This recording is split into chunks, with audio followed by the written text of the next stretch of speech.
Mendel's laws of inheritance.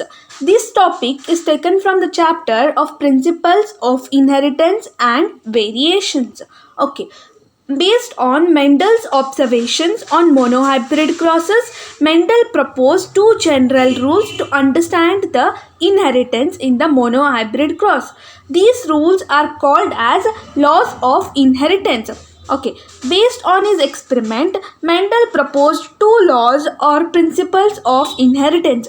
The first one is law of dominance and the second one is law of segregation. The first one is law of dominance. Here, what happens?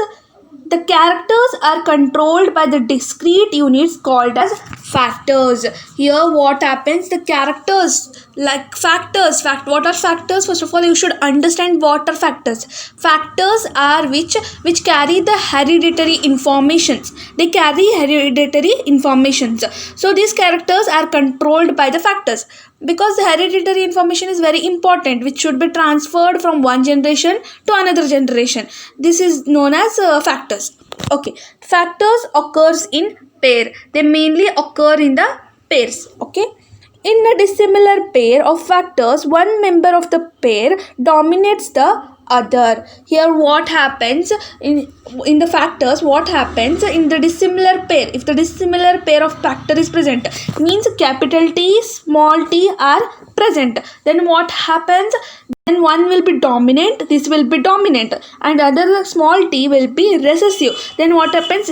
T will dominate the smaller t, means t dominates the other one, recessive one, so that it can be present in the generation. Okay, this is what happens.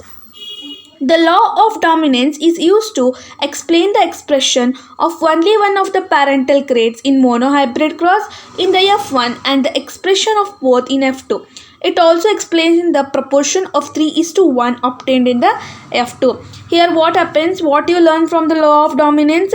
You learn that means something theory must be present in the law of dominance. This theory is here. What happens in the law of dominance? In the Mendel's experiments, you found that in the F1 generation, all plants were tall. None of them were dwarf. So in the F1 generation, what happened? Tallness was expressed. So in the parental character monohybrid cross F1, what happened? Only one character was expressed, that is tallness. But what happened in the F2? Both tall and dwarfness was expressed, means in the ratio of 3:1. In the ratio of 3:1, all of them were expressed. 3 were tall and 1 were dwarf in the F2 generation. This is what Mendel wanted to explain you all. This is so simple. Law of segregation. This is the second important Mendel laws of inheritance. Okay, what does it states? Let us understand. This law states that two alleles of a pair segregate or separate during the gamete formation such that a gamete receives only one of the two factors. Okay, this is very simple. Here what happens? We know that there are two alleles are present. Take for example capital T and small t. These are the two alleles. During the parental stage or during the formation of the gametes, what happens? These alleles get separated from each other and only one gamete is involved. Means what?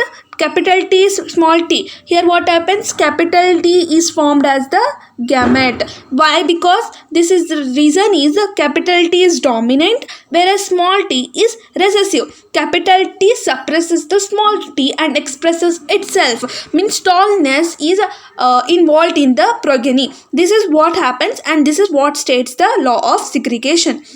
In homozygous parents, all gametes produced are similar, while in heterozygous parents, two kinds of gametes are produced in equal proportions.